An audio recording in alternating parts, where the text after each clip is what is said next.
Every morning before the sun rose over the bustling city of Lagos, Ngozi slipped into her uniform, tucked her calloused hands into worn gloves, and arrived at Eden Court Hotel, one of the most luxurious establishments in Victoria Island. The glass tower stood like monuments to wealth, yet Ngozi, a cleaner with a worn mop and tired back, moved silently beneath its shine. She had come to Lagos chasing a dream, to save enough to send her younger brother to school and pay for her mother's medicine back in Enugu. Life had not been kind. The world she cleaned sparkled with imported perfume and champagne, while she lived in a cramped room with flickering lights and leaking ceilings. That Tuesday morning brought rain, soft but relentless. Ngozi, as usual, entered through the back gate and was preparing her tools when she saw a figure stumble near the service entrance. A man, tall, lean, dressed in simple grey trousers and a dark sweater, was groping the wall for direction. His dark glasses and hesitant steps told her everything. "Sir, are you all right?" she called, hurrying to his side. The man paused, turning slightly as if unsure if the voice was real. "Just trying to find shelter." "You're blind?" she asked softly, guiding his hand to the nearby bench. "Yes. Temporarily," he muttered. I've been sleeping outside." Ngozi didn't ask why. She didn't judge. She took off her own scarf and wrapped it around his shivering shoulders. She gave him the only meat pie she had bought for breakfast. As he ate slowly, she watched his fingers shake from the cold. "Thank you," he said between bites. "Most people wouldn't stop." She smiled. "My mother says when you have little, you understand the value of kindness more." He chuckled, a deep sound that felt oddly out of place coming from a man who claimed to be homeless. But Ngozi didn't dwell on it. She had mopping to do and time was never kind. As she stood up to return to work, he asked, "What's your name?" "Ngozi." "Means blessing, right?" the man said. She turned and gave a half smile. "And you?" He hesitated. "Call me Connor." And so began a strange friendship. Each day, after her shift, Ngozi would bring Connor food or an old blanket. She never asked where he was from or why he was sleeping outside a five-star hotel. She simply treated him like a man. But what Ngozi didn't know was that Connor was no ordinary man. He was the missing billionaire, Dominic Bamidele, presumed dead for 3 months. And someone wanted to keep it that way. Days melted into each other as Ngozi's routine now included a quiet visit to the bench by the service entrance. That's where Connor always sat, his back straight, ears tuned to the rhythm of the world around him. Ngozi brought him small gifts, a flask of hot tea, an old sweater, even a radio one day.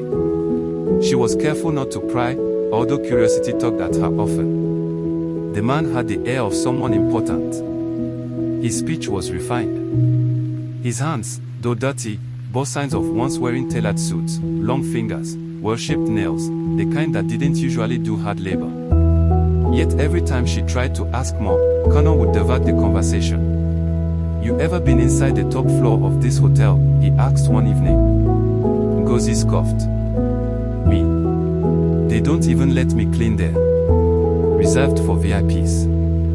Politicians, oil execs, rich people." Connor chuckled. "And what if you belonged up there?" "I wouldn't be carrying a mop," she replied, shaking her head. But one afternoon, something shifted. Ngozi had just finished her shift when she arrived at the bench and found Connor gone. Panicked, she asked the security guards. None had seen him. "He never leaves this spot," she whispered. She found him hours later, inside the hotel lobby. He had stumbled in, disoriented, glasses hanging from his neck, whispering incoherently. "What are you doing here?" she cried, rushing to him. Before he could respond, a manager approached, face pinched with disdain. "Who allowed this man in?" "Madam, get him out. This is not a shelter." Ngozi flared up. "He's blind. Can't you see he needs help?" "Then help him outside," the man snapped. "Before someone calls the police." She guided Connor back out, his breathing shallow. "I'm sorry," he murmured. "I used to stay in this hotel. Now, I can't even walk through the lobby without being thrown out." words lingered. Ngozi helped him sit and gently clean his face with her scarf. That night, she searched online, Connor plus Lagos plus blind plus billionaire. Nothing. But something gnawed at her. The way he spoke. The slight British accent. His knowledge of the hotel's layout. She couldn't shake the feeling that this man wasn't who he claimed to be. The next day, Ngozi took a photo of Connor while he slept. She uploaded it into a reverse image search on a borrowed hotel tablet. Her hands froze when the results came in. There it was, Dominic Bamidele, CEO of Bamidele Innovations. Missing. Presumed dead. Her heart raced. I've been feeding a billionaire. But the bigger question was, why was he hiding? And more importantly, who wanted him gone? Ngozi couldn't sleep that night.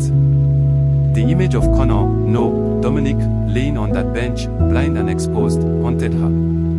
What could have driven a man of such wealth and power to sleep outside the very hotel he used to own shares in? The next morning, she carried Accra and pap for him, her nerves frayed. Connor, she began carefully as he sipped from the flask. I need to ask you something. He turned his head slightly toward her, lips still. I know who you are, she whispered. You're Dominic Bamidele. The silence stretched like a taut rope between them. He didn't move.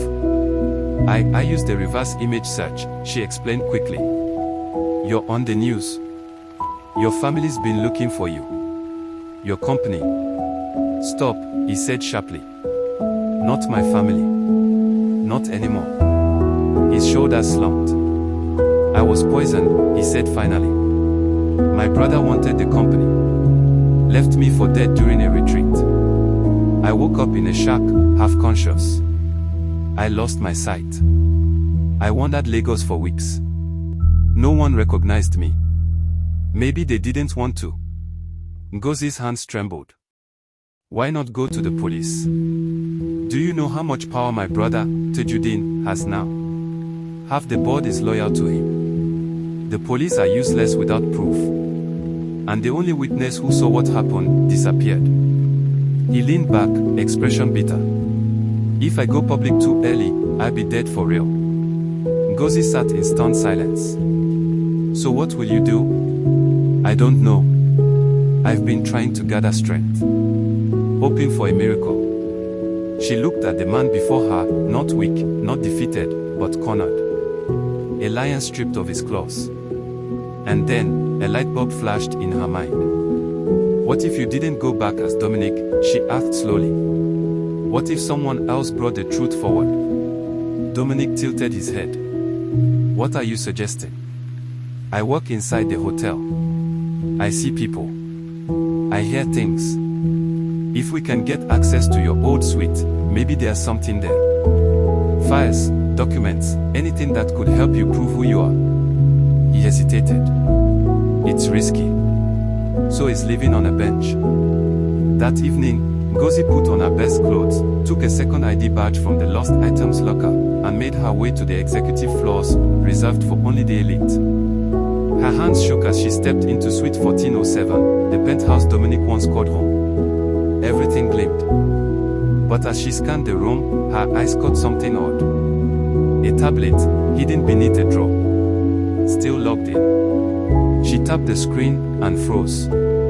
Emails. Signed. Dated. Between Tajudeen and someone named Dr. Elias. Subject line, final dosage must be untraceable. Ngozi gasped.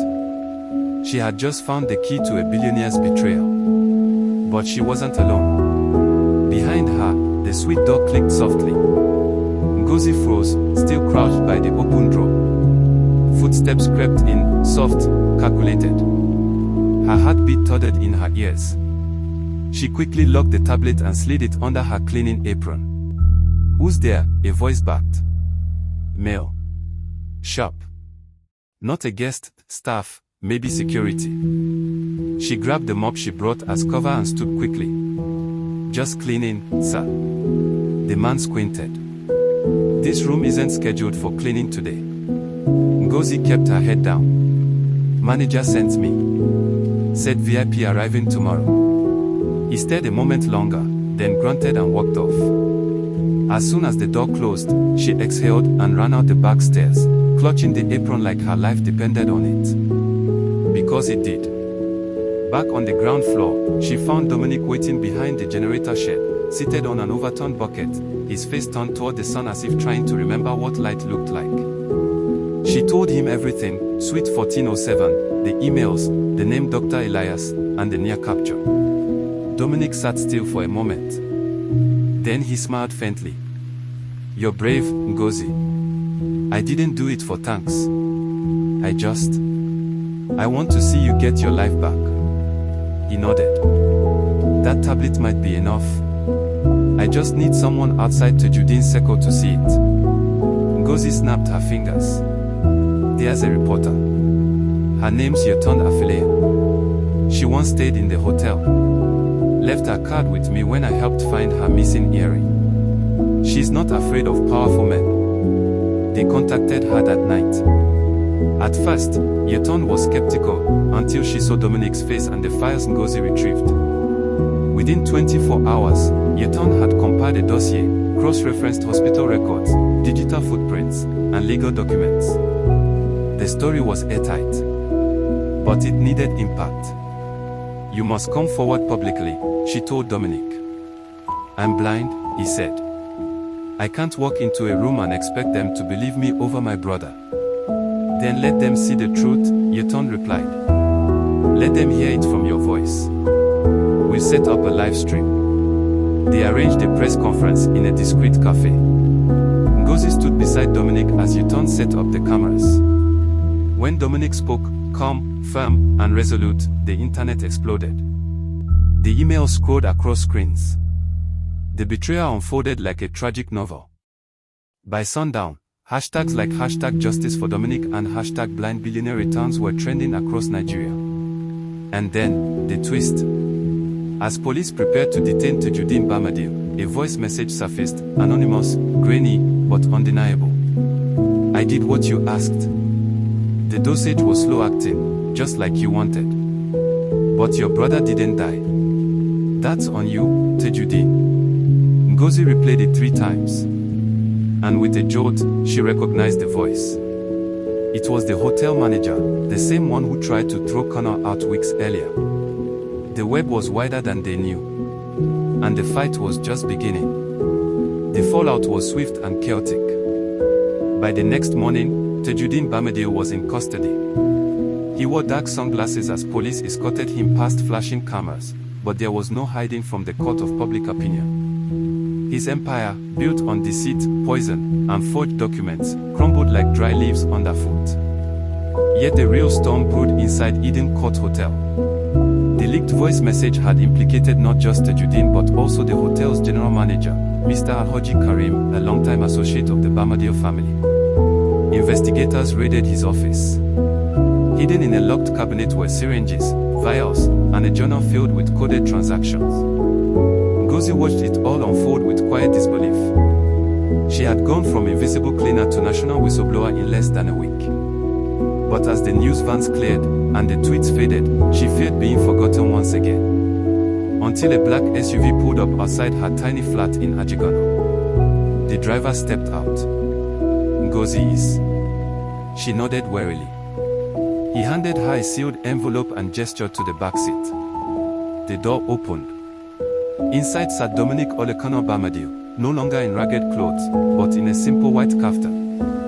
His face bore scars, but his smile was warm. "You changed my life," he said. "Now let me change yours." Ngozi opened the envelope. A letter of full scholarship. A bank check with more zeros than she could count. A deed of appointment, Director of Corporate Social Responsibility, Bamidele Foundation. Tears pooled in her eyes. "I only did what anyone decent would." "No," Dominic replied. "You did what most people wouldn't." A month later, Dominic stood in court, visibly blind but mentally sharp, as he reclaimed his name and seat at the head of Bamidele Innovations. His brother was sentenced. The hotel manager confessed and turned state's witness. But the real ending happened quietly. Back at Eden Court Hotel, staff gathered for a farewell meeting. Ngozi stood before them, not as a cleaner, but as a guest of honor. "We often clean the dirt people leave behind," she said. "But sometimes, we uncover the truth they try to bury." Applause erupted. Later that night, Dominic visited the bench where it all began. He sat silently, Cane by his side, listening to the wind rustle the palm leaves. Ngozi joined him. "You ever miss the darkness?" she asked softly. He turned toward her. "In the dark, I found the only person who truly saw me." They sat quietly, two souls connected not by wealth or status, but by something rarer: humanity.